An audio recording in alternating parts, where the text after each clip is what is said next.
Hi, ladies. I'm Tracy Lynn Dougherty. I am passionate about equipping and encouraging women to live a life that they will love.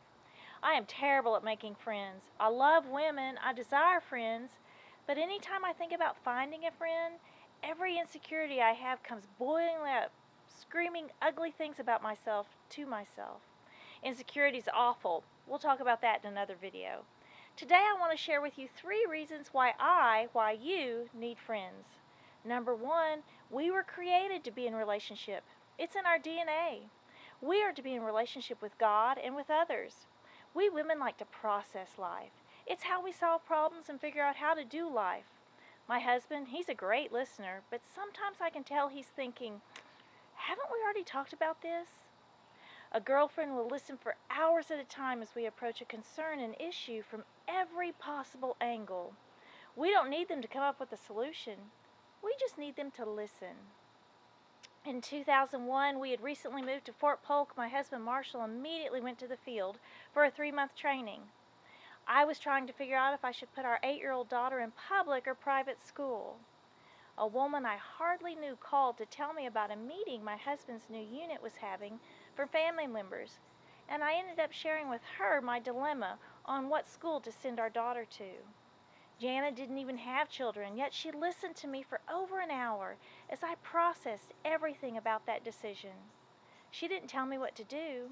She listened. We became friends on the phone that day. Recently, my friend Muriel listened to me as I shared with her about something I was really struggling over. She allowed me to process my thoughts and put the issue into perspective. I had totally blown it way out of perspective and had silly concerns. Friends listen to us, which leads me to the second reason we need friends. We need friends to combat loneliness. In 2006, a survey was done, and 25% of Americans surveyed said they had no one in whom to confide. No one. The survey also found that the typical American only has 2 close friends, and those are usually family members. I think stay-at-home moms are particularly susceptible to loneliness. So why are so many of us going it alone? I think the number one reason is fear. I shared with you that when I think about making a new friend, all my insecurities appear. What if she got to know the real me and didn't like me? Isolation is a favorite technique of the enemy. He wants you to feel isolated, lonely, and unloved. I've moved 19 times in 26 years and had to start over many times in the search for friends. A couple of months into one of our moves, I realized I was very lonely. I just had our second daughter and I didn't have any friends. It was winter in Nebraska, so I couldn't just go hang out in my neighborhood or a playground and hope to meet someone. I realized I was going to have to take action. I decided to create a play group. Now, I'm not a bring your little kids to my house kind of gal. I'll fill it with teenagers all day, but little kids, not so much. I realized I was just going to have to push past that and invite women and their young children into my home.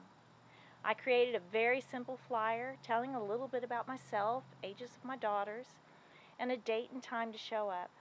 I taped them on the doors of all my neighbors. That morning, I pushed the living room furniture against the wall, put away the breakables, pulled out all the toys, and waited. I didn't know if anyone would come. I had about 6 women show up with their children, and we had a great time. We continued to meet weekly for the next several years. I had to put myself out there, lower my standards for food and drinks allowed in the living room, but I was no longer lonely. The third reason you need a friend, for your health. Women who have a social network tend to be healthier. Scientists tell us that people with good friends live longer. Women who have friends also tend to have lower levels of stress, lower blood pressure, and a reduced risk of depression. A study done in 2006 found that women with breast cancer who didn't have friends were 4 times more likely to die due to the cancer than the women with breast cancer who had close friends. Women with close friends also have a lower risk of obesity, and friendships are proven to produce natural calming effects. Need a little calmness in your life? Get a girlfriend. Again, why we all need a friend? We were created for relationship, to prevent loneliness, and for our health. So put yourself out there. Take a risk. Push past the fear of rejection. Friendship, wrote C.S. Lewis, is born at that moment when one person says to another, "What? You too? I thought I was the only one."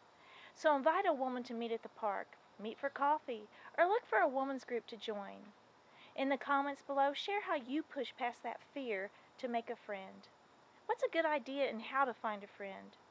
If you would like to receive more free videos like this one, go to equipandencouragewomen.com/subscribe. If you subscribe, it's free.